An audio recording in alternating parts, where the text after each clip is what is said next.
بسم اللہ الرحمن الرحیم نحمده ونصلي ونسلم على خاتم الانبیاء والمرسلین وعلى آلہ وصحبہ واہل بیتہ اجمعین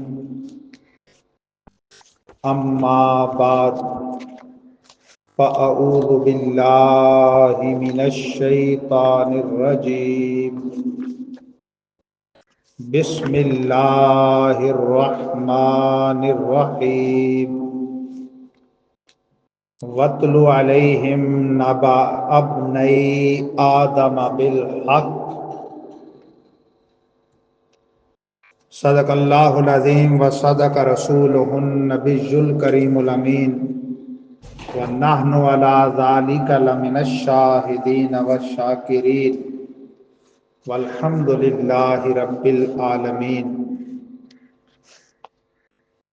ان اللہ وملائکتہ یصلون علی النبی یا ایہا الذین آمنوا صلوا علیہ وسلموا تسلیما صلی اللہ علی النبی الأمی وآلہ صلی اللہ علیہ وسلم صلاة و سلاما علیک یا رسول اللہ وعلی آلک و اصحابک یا حبیب اللہ الصلاة والسلام علیک یا خاتم الانبیاء والمرسلین وعلی آلک و اصحابک یا حبیب رب العالمین۔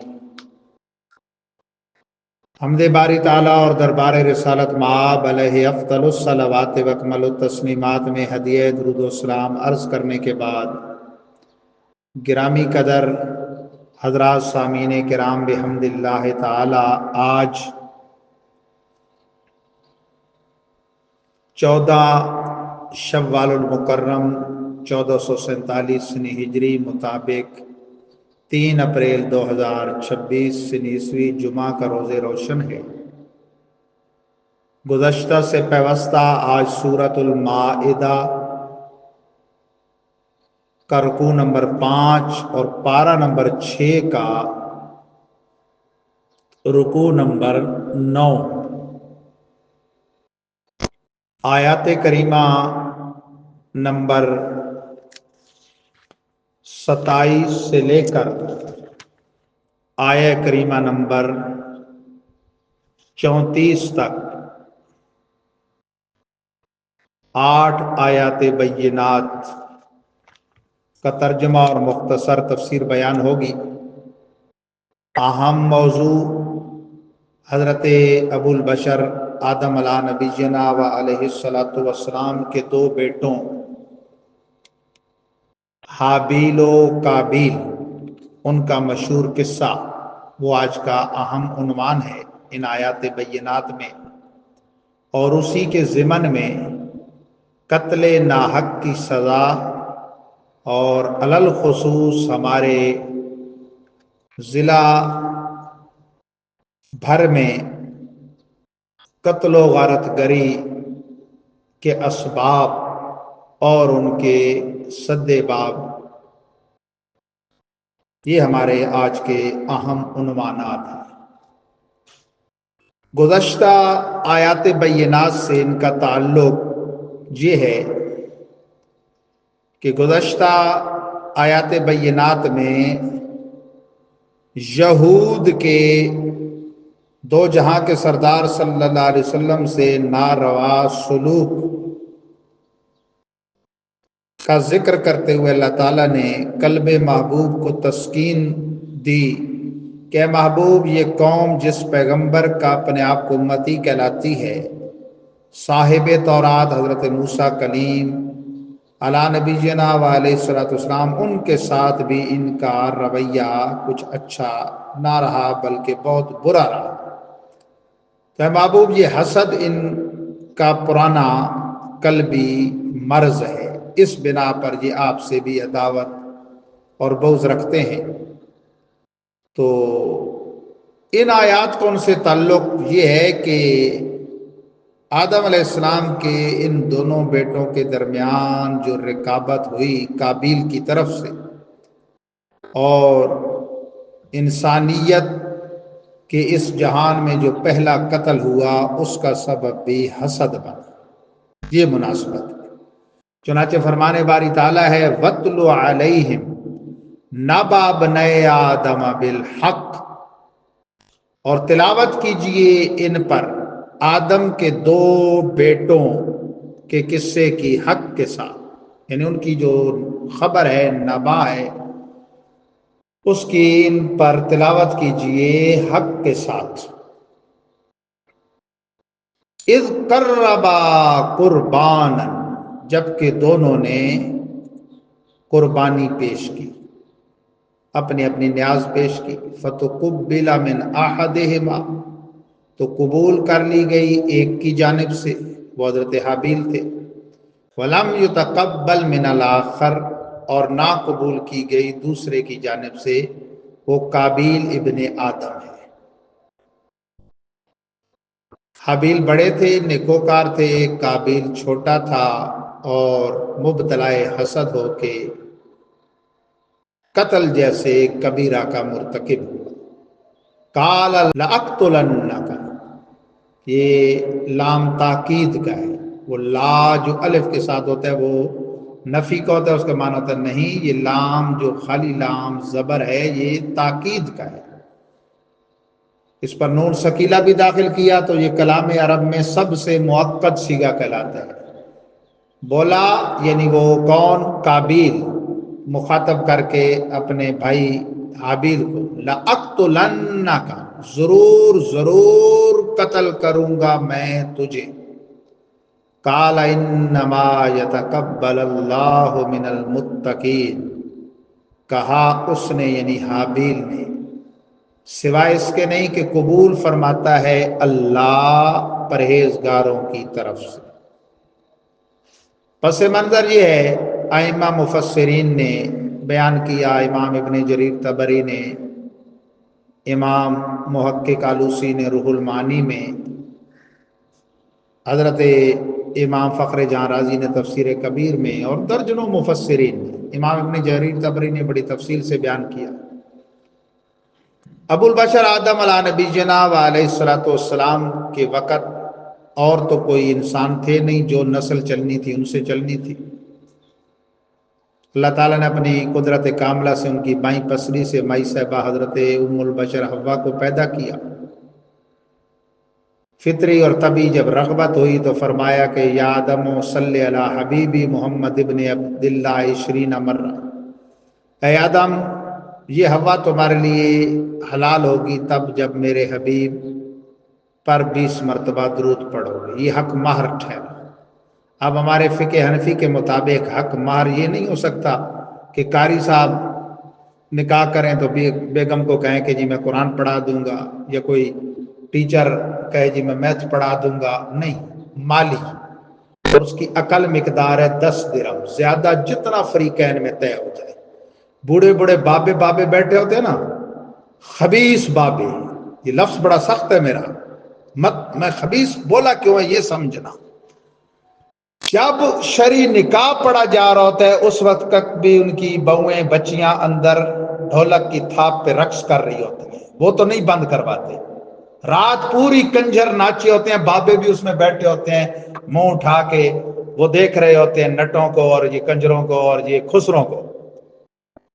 جب حق مہر کی بات آئے گی، شرعی حق مہر، اور شرعی حق مہر ان جاہلوں کو پتہ کوئی نہیں، کیونکہ دین تو سیکھنا نہیں، کہتے ہیں داڑھی سفید ہو گئی تو ہم عالم بن گئے، نہیں، اس ٹائم محلے کا کوئی نوجوان درس نامی کا فاضل عالم بھی بیٹھا ہو نا تو کہتے ہیں جو بچہ ہے جی ہماری زندگی گزر گئی، بھئی زندگی جہالت میں گزری ہے تو جہالت بڑی ہے، علم تھوڑا ہی بڑا ہے، اور اس کی تھوڑی جو ہے وہ علم پڑھنے میں اگر گزری ہے تو وہ اس کا علم بڑا ہے۔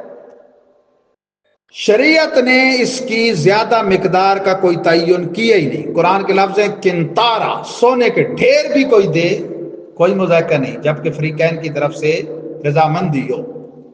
وہ جو مقدار ہے حدیث پاک میں حضرت جابر کی روایت ہے، لا مہر لأقل من 10 دراہم، دراہم 10 سے کم 10 دراہم سے مہر کوئی نہیں، اس کا مطلب ہے اس سے کم قبول نہیں ہے، اور وہ بنتے ہیں 2 تولے 7.5 ماشے چاندی۔ تو 2 تولے 4.5 ماشے چاندی رجل الوقت کا آج کل قیمت صرف 500 روپے ہے، ویسے لڑکی بیچتے ہیں 20 لاکھ لکھوایا جا رہا ہے، کس کا؟ جس کی شریعت نے اجازت دی ہوئی ہے۔ دوسری شادی کرے گا جی 20 لاکھ دے گا، تمہارے باپ کی شریعت ہے، قرآن اسے اجازت دیتا ہے، نبی پاک کا فرمان اجازت دیتا ہے، تم باپے کون ہو روکنے والے؟ طلاق کا اسے شریعت حق دیتی ہے، طلاق دے گا اتنا جرمانہ، کوئی جرمانہ نہیں ہے، اور جو شریعت فرماتی ہے دو وہ تم روک رہے ہو۔ 500 روپے جی لکھ دیں، جی لکھ دیں، تمہارے باپ کی مرضی ہے، کم سے کم جو مقدار ہے وہ 2 تولے 7.5 ماشے چاندی ہے، زیادہ جتنا کوئی پورا شیش محل لکھوا دے کوئی پرواہ نہیں۔ بہرحال یہ ضمناً بات آ گئی، ان کا حق مہر اس وقت رسول پاک پر درود پڑھنا ٹھہرا۔ نکاح ہوا، قدرت کاملہ خداوندی سے ہر حمل میں 2 بچے ہوتے ہیں، ایک بچہ ایک بچہ، پھر دوسرے حمل میں ایک بچہ اور ایک بچہ۔ اس حمل کے بچہ کا نکاح اس بعد والے حمل کی بچی سے ہوتا تھا، یہ ان کے ہاں اس وقت کا قانون تھا، اور اس حمل والے بچے کا اس پہلے حمل والی بچی سے نکاح۔ اس قانون کے مطابق جس بچی کا نکاح ہونا تھا قابیل سے، وہ اسے پسند نہ تھی، اور جو اس کے اپنے ساتھ پیدا ہوئی تھی جو حابیل کے عقد میں جانی تھی، وہ خوبصورت ہونے کی وجہ سے پسند تھی، وہ ضد کر گیا، حسد کر گیا۔ پیغمبر خدا حضرت آدم نے کہا دونوں اپنی قربانی پیش کرو، جس کی قبول ہو جائے اکلیمہ کا نکاح اس سے کر دے۔ اس وقت قربانی قبول ہونے کی علامت ہوتی تھی، آسمان سے ایک سفید آگ آتی، جس کی قربانی کو کھا جاتی، وہ قبولیت کی نشانی تھی۔ حضرت حابیل نے ایک بکری، مادہ بکری یعنی بکرا نہیں بکری، وہ پیش کی، اور قابیل نے گندم۔ اللہ کی طرف سے آگ آئی سفید، حضرت حابیل کی بکری کھا گئی، قبولیت کی علامت ظاہر ہو گئی۔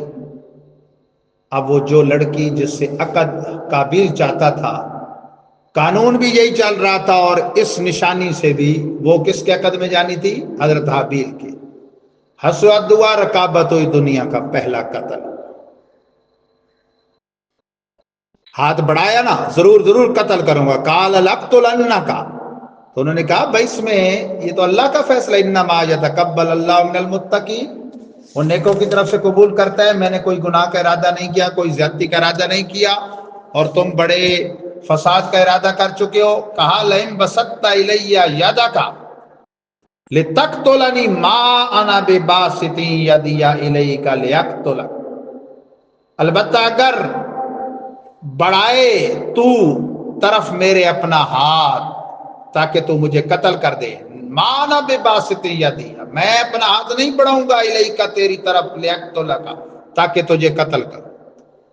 اے بھائی قابیل، تو اگر میری طرف ہاتھ بڑھائے مجھے قتل کرنے کے لیے، تو میں حابیل کوئی ارادہ ہی نہیں رکھتا تیری طرف ہاتھ بڑھا کر تجھے قتل کرنے کا۔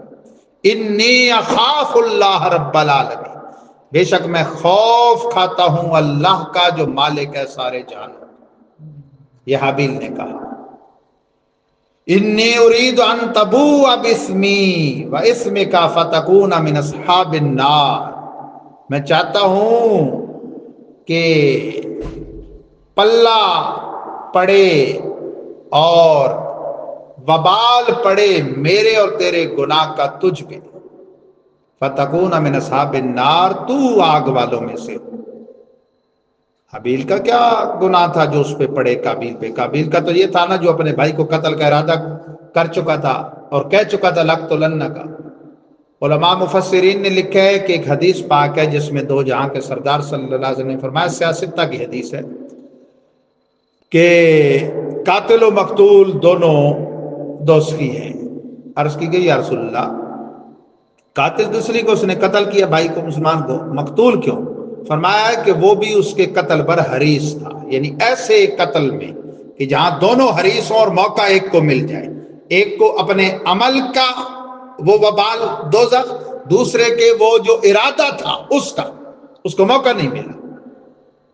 تو یہ اظہار یہ فرما رہے ہیں گویا کہ بھائی میرا ارادہ ہی نہیں ہے، اس لیے دونوں وبال تیرے اوپر۔ وَذَلِكَ جَزَاءُ الظَّالِمِينَ، اور یہ ہے جزا ظالموں کی۔ ساتھ یہ بھی تنبیہ کی، فَطَوَّعَتْ لَهُ نَفْسُهُ قَتْلَ أَخِيهِ فَقَتَلَهُ، تو ابھارا اس کو، قابیل کو، اس کے نفس نے اپنے بھائی کے قتل پر، تو اس نے اسے قتل کر دیا۔ فَأَصْبَحَ مِنَ الْخَاسِرِينَ، تو ہو گیا گھاٹا اٹھانے والا، اب مارے پھرتا تھا۔ علماء مفسرین نے لکھا، بعضوں نے لکھا کہ 1 سال تک وہ بورے میں اٹھا کے لاشا گھومتا۔ ذہن میں سوال آتا ہے، بھئی وہ بودار بھی نہیں ہوا لاشا، وہ شہید کا لاشا تھا، ابن ابو البشر آدم علیہ السلام کا۔ فَبَعَثَ اللَّهُ غُرَابًا يَبْحَثُ فِي الْأَرْضِ، تو بھیجا اللہ تعالیٰ نے ایک کوے کو کہ وہ کریدتا تھا زمین میں اپنی چونچ سے، جیسے وہ کریدتے ہیں نا، تنکے سے کریدتے ہیں بچے یا اس طرح۔ لِيُرِيَهُ كَيْفَ يُوَارِي سَوْءَةَ أَخِيهِ، تاکہ دکھائے اسے کہ کیسے چھپائے وہ اپنے بھائی کے لاشے کو، کیونکہ دنیا کا پہلا مقتول تھا اور پہلی لاش تھی، اس سے پہلے کوئی دفن کا طریقہ تو سامنے آیا نہیں تھا۔ قال یا ویلتا اعجزت ان اکون مثل هذا الغراب، بولا ہائے خرابی میری، میں عاجز آ گیا اس سے بھی یہ کہ ہو جاؤں اس کوے کی مثل، کوے کی طرح بھی نہیں ہو سکا میں، کہ کوے نے یہ کام کر دیا اور میں یہ بھی نہیں کر سکا۔ فواری صوت اخی، کہ اپنے بھائی کی لاش کو چھپاتا۔ فاصبح من النادمین، تو ہو گیا نادموں میں سے، پشیمان، ہائے میں نے کیا کر دیا۔ من اجل ذالک کتبنا علی بنی اسرائیل انہ من قتل نفسا بغیر نفس او فساد فی الارض فکانما قتل الناس جميعا، اس سبب سے ہم نے لکھ دیا بنی اسرائیل پر، کیا بات، کہ جس نے قتل کیا کسی جان کو بغیر بدلے جان کے یا زمین میں فساد پھیلانے کے لیے، تو گویا اس نے قتل کیا تمام انسانیت۔ ایک شخص کو قتل کرنا ساری انسانیت کے قتل کے مترادف ہے۔ یہ لکھا ہوتا ہے نا، ہسپتالوں میں عموماً لکھا ہوتا ہے، ایک انسان کی جان بچانا پوری انسانیت کی جان بچانا ہے، ایک کو قتل کرنا۔ اچھا، یہ لکھتے ہیں کہاں؟ عام طور پہ آپ جائے نا DHQ میں گئے کبھی، تو وہاں جو لازمی آپ کو جو لکھا ہوا نظر آئے گا، ایک انسان کی جان بچانا، اور وہاں قاتل موجود ہوتے ہیں، سرجن بے شمار لا تعداد، ان کو لکھ کے بھی دے دو پہلے کہ قتل معاف ہے۔ میں سب کی بات نہیں کرتا، سب ایسے ہوتے بھی نہیں، لیکن معاشرے میں اندھی مچی ہوئی ہے، ایک تعداد ہے جن کو پرواہ نہیں۔ یہ ابھی جمعہ 8 دن کی بات ہے، ایک ہسپتال میں باقاعدہ وہ مقابلے میں 2 آپریشن کیے گئے۔ جی مقابلے جلدی کون کر لیتا ہے بھائی؟ انسان کی جان کا مسئلہ ہے، آپریشن کوئی ہر بیماری میں تو نہیں ہوتا، یہ تو ایمرجنسیوں میں ہوتا ہے اور ناگزیر صورت ہے۔ بلکہ یہ ایلوپیتھی، میں تو چونکہ شعبہ طب سے وابستہ ہوں، ایلوپیتھی کی تو بنیادی ایمرجنسیوں کے لیے، ادویات میڈیسن ان کا کام نہیں تھا، وہ ہربل کا کام ہے، یہ ایمرجنسیوں کے لیے تھی، جراحت سرجری وغیرہ کے لیے، اور وہ اس میں مقابلے لگا رہے ہیں۔ بندہ جاتا ہے جائے، پہلے کون کر لیتا ہے جی، نمبر کون لے جاتا ہے؟ تو ایک انسان کا قتل پوری انسانیت کا قتل ہے، اور قتل ناحق کوئی معمولی چیز ہے؟ اللہ اکبر۔ اسی قرآن پاک میں ارشاد ہے، وَمَن يَقْتُلْ مُؤْمِنًا مُتَعَمِّدًا فَجَزَاؤُهُ جَهَنَّمُ خَالِدًا فِيهَا، جو ایک مومن کو جان بوجھ کے قتل کرے اس کی سزا یہ ہے کہ وہ جہنم میں ہمیشہ رہے گا۔ کفر شرک کے علاوہ کسی جرم پر دائمی جہنم کا ذکر نہیں ہوا سوائے قتل کے۔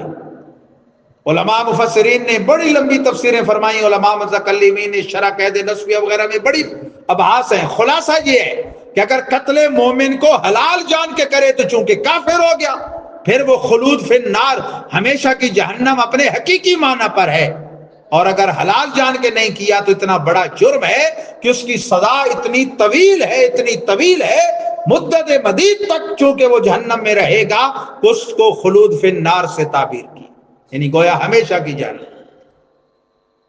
اور بخاری و مسلم کی متفقن علیہ حدیث ہے، حضرت ابو سعید خدری اور حضرت ابو ہریرہ رضی اللہ تعالیٰ عنہما راوی ہیں، فرماتے ہیں دو جہاں کے سردار صلی اللہ علیہ وسلم فرماتے ہیں سارے آسمان و زمین والے اگر مل کر ایک قتل ناحق میں شریک ہو جائیں، اللہ تعالیٰ کو پرواہ نہیں ہے، وہ سبوں کو اوندھے منہ گھسیٹ کر جہنم میں ڈال دے۔ اتنا بڑا جرم ہے، اور لوگوں نے اس کو مذاق سمجھ لیا اور چڑیا کے مار دینے کی مانند بنا لیا۔ بالخصوص ہمارے ڈسٹرکٹ میاں والی میں یہ اوپرے خان آ گئے جی۔ پہلی بات تو ہے کہ ہر نیازی کو یہ غلط فہمی اپنے دماغ سے نکال دینی چاہیے، یہ بھوسا، یہ کیڑا، یہ خر دماغی، یہ بد دماغی، کہ بھائی پٹھان اور خان صرف یہی ہے۔ آئی ایم نیازی، لیکن میں نے کبھی یہ دعویٰ نہیں کیا کہ خان صرف ہم ہیں اور پٹھان۔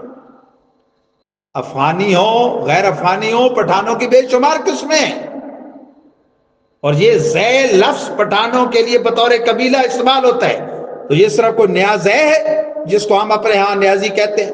یوسف زے بھی تو ہے،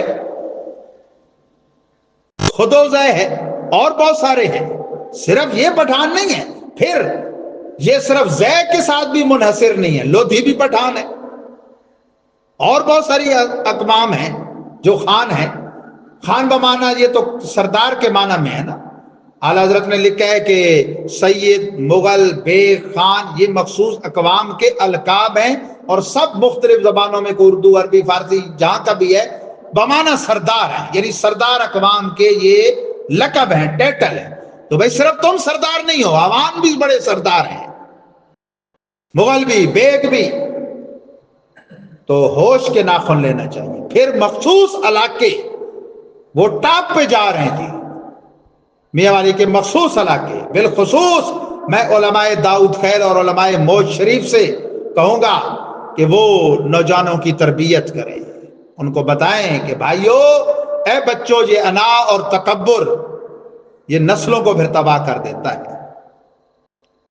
میرے ساتھ دارالفتاح میں اتفاق سے، وہ پاکستان ایئر فورس میں اب خطیب ہیں، مفتی ذیشان خان میرے شاگرد تھے۔ میں نے کہا یار کیا سبب ہے اس وقت ان کے علاقے میں سب سے زیادہ قتل ہوتے تھے، اب داؤد خیل میں زیادہ ہوتے ہیں، کیا وجہ ہے بھائی؟ وہ کہتے ہیں جی گھر میں جو بوڑھی مائی بیٹھی ہوتی ہے، دادی نانی، وہ سبب ہے۔ میں نے کہا بھائی وہ تو الٹا سمجھانے والی مخلوق ہوتی ہے، گھر میں جو بڑا ہوتا ہے۔ کہتے ہیں نہیں، جہالت اتنی ہے، مثال کے طور پہ کوئی قتل ہوا ہے، باپ، چاچا، ماما، بھائی، جب گھر کا جوان دن بھر خواہ وارہ گردی کر کے، خواہ کام کاج کر کے، خواہ پڑھائی کر کے، شام کو چولہے پہ بیٹھے گا نا، اسے تانا مارے گی وہ بوڑھی اماں۔ بڑے جوان ہو، بھائی کے قاتل شہر میں گھوم رہے ہیں اور تم بیٹھے ہو، باپ کے قاتل گھوم رہے ہیں، چچا کے، ماموں کے۔ اب جوان خون ہے، حرارت ہے، ایک دن، دو دن، ہفتہ، کتنے دن سنے گا؟ تو چاہیے یہ بزرگوں کو کہ وہ الٹا ان کو ٹھنڈا کریں۔ خون کا بدلہ بے شک خون ہے، لیکن اگر وہ بندوں پہ اپنے آپ چھوڑ دیا جائے تو پھر تو ڈھیروں ڈھیر لگ جائے۔ وہ قانون کے ذمہ، اور قانون کو بھی خوف خدا کرنا چاہیے، وہ اسلامی قانون کے ساتھ نافذ کرے تاکہ لوگ خود ہاتھ نہ اٹھائیں۔ یہ بڑا جرم ہے۔ قرآن فرماتا ہے من قتل نفسا بغیر نفس، جان کے بدلے جان کے علاوہ جو قتل کرے، او فساد فی الارض، زمین میں دنگا فساد کے لیے کرے، فکأنما قتل الناس جميعا، گویا ساری انسانیت کو مار دی۔ ومن احیاها فکأنما احیا الناس جميعا، جس نے ایک جان کو جلایا گویا سارے لوگوں کو زندگی بخشی، یعنی سبب بنا اس کو بچانے کا۔ تو اللہ تعالیٰ اس سے محفوظ فرمائے۔ بنی اسرائیل تو اتنے بدبخت تھے کہ ایک دن میں 70,000 انبیاء کرام کو انہوں نے شہید کر دیا، بدبخت ایک دن میں۔ پھر حجاج بن یوسف بڑا ایک بدبخت گزرا ہے، صحابہ کرام اور بے شمار تابعین کو اس نے شہید کیا۔ سعید بن جبیر کی پھر دعائے ہلاکت اسے لے ڈوبی۔ ذلیل ہو کے رسوا ہو کے وہ مرا۔ اب بھی یہی حال ہوتا ہے، نہ دنیا میں چین ہے نہ آخرت میں۔ اس لیے اے قتل ناحق کرنے والو، اگر تمہیں یہ آواز پہنچے خوف خدا سے لرز جاؤ، توبہ کرو۔ اور نوجوانوں جو طرح طرح کے وہ بدماش بنے پھرتے ہو، وہ گبی کا نامی ایک کیپسول ہے، وہ کھاتے ہیں اور یہ اس ٹائم سمجھتے ہیں کہ بس دنیا میں ہم ہیں، جو کچھ ہے ہم اس کو جو ہے تہس نہس کر دیں۔ اب وہ میڈیکل سٹور والوں کا وہ رکھنا بھی جرم ہے۔ ایسے بد نصیب بھی ہیں، وہ جا کے مانگتے ہیں، وہ نہیں دیتے تو انہی کو قتل کر دیتے ہیں۔ تو قانون نافذ کرنے والے ادارے بھی اس پہ توجہ کریں، اور گھر کے بزرگ بھی، والدین بھی۔ بھائی ان کی ذمہ داری پولیس کی بعد میں ہے، بحثیت والدین آپ کی ہے، آپ علم دین سکھائیں۔ جہالت اس کا سبب ہے، جہالت سے انا ہٹ دھرمی اور ضد پیدا ہوتی ہے، ان میں علم دین سکھائیں۔ میں ایسے قبیلے کو بھی جانتا ہوں اسی موج شریف میں، ان کے یہاں کوئی قاتل اور ظالم نہیں۔ وجہ کیا ہے؟ الحمدللہ ان کے ہر گھر میں یا حافظ قرآن ہے، یا قاری قرآن ہے، یا عالم قرآن ہے۔ اور پھر حدیثوں سے یہ ثابت ہے، وہ جو پس منظر جس میں یہ میں نے گفتگو کی، حابیل و قابیل کا قصہ، کہ قیامت تک جو قتل ہوتا رہے گا، قاتل پر تو گناہ ہے ہی ہے، اس کا ایک حصہ قابیل پر بھی پڑے گا۔ صرف اسلام میں استثناء ہے چند کا، وہ سن لیں۔ قتل کے بدلے قتل وہ حاکم کی ذمہ داری ہے۔ رجم، شادی شدہ مرد یا عورت زنا کرے اور وہ ثابت ہو جائے، یعنی شہادت شریعہ سے یا اس کے اقرار سے، اس کو پتھر مار مار کے مار دینا، رجم سنسار کرنا حاکم کے ذمہ ہے۔ فساد فی الارض کا جو مرتکب ہو، ڈاکہ زنیاں اور ہر وقت تباہیاں اور فساد، وہ بھی سامنے آ جائے لڑائی میں، اسے بھی وہ مار دیں، اس پر جنازہ بھی نہیں، بلکہ وقت ڈاکہ، وقت بغاوت باغی اور ڈاکو مارے جائیں تو ان پہ جنازہ بھی نہیں۔ اسی طرح مرتد جو اسلام سے پھر جائے، 3 دن اسلام پیش کریں ورنہ اسے حاکم اسلام قتل کرتے۔ عورت ہے تو جب تک اسلام نہ لائے قید میں رکھی جائے۔ باقی یہ نہیں ہے کہ آپ کی لڑائی ہو گئی اور آپ بندے کو مار دیں۔ اللہ اکبر۔ آگے فرمایا وَلَقَدْ جَاءَتْهُمْ رُسُلُنَا بِالْبَيِّنَاتِ، اور اب بتہ تحقیق انہیں آئے ان کے پاس ہمارے رسول واضح نشانیوں کے ساتھ۔ ثُمَّ إِنَّ كَثِيرًا مِّنْهُمْ بَعْدَ ذَلِكَ فِي الْأَرْضِ لَمُسْرِفُونَ، پھر بے شک ان میں سے بہت وہ ہیں بعد اس کے زمین میں وہ زیادتی کرنے والے ہیں۔ یعنی بنی اسرائیل کے پاس کیسے کیسے روشن دلیلیں لے کر پیغمبر آئے، لیکن اس کے بعد بھی وہ فسادی تھے۔ انما جزاء الذین یحاربون اللہ ورسولہ ویسعون فی الارض فسادا ان یقتلوا او یصلبوا او تقطع ایدیہم وارجلہم من خلاف او ینفوا من الارض ذالک لہم خزی فی الدنیا ولہم فی الآخرۃ عذاب عظیم۔ سوائے اس کے نہیں کہ جزا ان کی جو لڑتے ہیں اللہ اور اس کے رسول سے، یعنی اللہ رسول کے قانون سے لڑتے ہیں اور کوشش کرتے ہیں زمین میں فساد کی۔ کیا سزا ان کی؟ یہ کہ قتل کیے جائیں یا سولی پہ لٹکا کے دیے جائیں یا کاٹ دیا جائے ان کے ہاتھوں اور پاؤں کو خلاف سے۔ خلاف سے کیا مطلب؟ دانا ہاتھ کاٹا جائے تو بایاں پاؤں، یا بایاں ہاتھ کاٹا جائے تو دانا پاؤں، اور ينفوا من الارض، یا وہ زمین سے ہی دور کر دیے جائیں، دیش نکالا دیے جائیں، خروج لگایا جائے ان پہ کہ فسادی رہیں ہی نہیں۔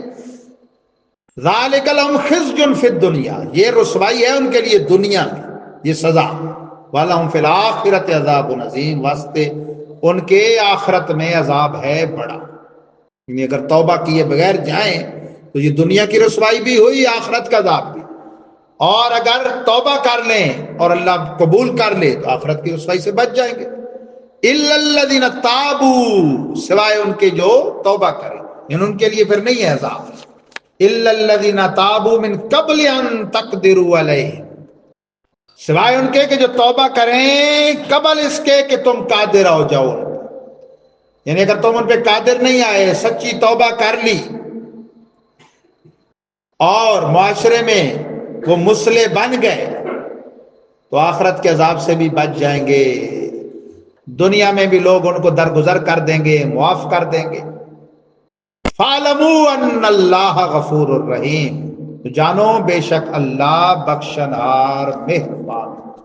پروردگار عالم ہم سب کے حال زار پہ بھی رحم و کرم فرمائے۔ ایک قبیلہ آیا تھا اورینا، بخاری شریف کی حدیث میں ہے، انہوں نے فساد کیا، مدینہ منورہ میں آئے، آب و ہوا موافق نہیں ہوئی، اصل میں وہ تھے ہی کوئی خبیث الفطرت، ورنہ فضائے مدینہ موافق نہ آئے، وہاں تو بیمار شفا پاتے ہیں، نہ یہ کہ آئیں اور بیمار ہو جائیں۔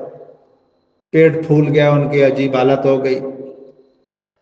دو جہاں کے سردار صلی اللہ علیہ وسلم نے جہاں وہ چرواہے صدقے کے اونٹوں کو چراتے تھے، فرمایا ادھر چلے جاؤ، اونٹوں کا دودھ بھی پیو اور ان کا موت بھی پیو، ایسوں کو ایسی غذا۔ طبیعت کے گندے تھے نا وہ، باقی سرکار تو شارع ہیں، جو فرما دیں وہی شریعت ہے، لیکن ان کے جو مزاج تھے نا فسادی، اس کے مطابق ان کے لیے وہ دودھ تو کہا، ساتھ موت بھی فرمایا وہ بھی پیو، ورنہ اور کہیں ثابت نہیں کہ سرکار نے کسی مریض کو کسی جانور کا موت بھی پلایا ہو۔ خیر، آرام آ گیا ان کو، زہری طبیعت کو، لیکن نیت ان کی درست نہیں ہوئی، انہوں نے ان چرواہوں کو قتل کر دیا، اونٹ ہانک کے لے گئے۔ سرکار نے ان کے پیچھے بندے بھیجے اور فرمایا سخت سے سخت سزا دو، قاتل بھی ہیں فسادی بھی ہیں۔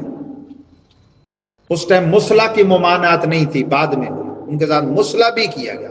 مصلح ہوتا ہے یعنی قتل کرنے کے بعد اعضاء کو بگاڑ دینا، کاٹ دینا، ناک کاٹ دیں، کان کاٹ دیں، ہاتھ، اور ان کی آنکھوں میں وہ گرم سلاخیں جو ہیں وہ بھی پھیری گئی اور دھوپ پہ ان کو ڈال دیا گیا، تڑپ تڑپ کے وہ مر گئے، یعنی مصلح پہلے کر دیا گیا۔ تو فسادی کے لیے جب رحمت عالم صلی اللہ علیہ وسلم نے ایسی سخت سزا تجویز کی تو تم حضور سے زیادہ رحم دے لو، فسادیوں کو سزائیں دو، سب کو ہم کو سزائیں نہ دو بھائی، جو اس وقت انہوں نے دے رکھی ہے۔ ان کے پیٹ بھرتے نہیں اور ہمارے منہ سے یہ چاہتے ہیں نوالا بھی چھین، کبھی پیٹرول کا بم گرائیں گے تو کبھی ڈیزل کا تو کبھی کیا۔ ان کی وہ شاہ خرچیاں اور عیاشیاں ختم ہوں تو یہ رعایا کا خیال کریں۔ اللہ تعالیٰ اگر ان کے مقدر میں ہدایت ہے تو وہ انہیں نصیب کرے، اور اگر اس لائق نہیں تو ان کا تخت الٹ کرے اور اللہ تعالیٰ ہمیں کوئی لائق حکمران نصیب فرمائے۔ وآخر دعوایا ان الحمد للہ رب العالمین وما توفیقی الا باللہ العلی العظیم۔ سنت ہے۔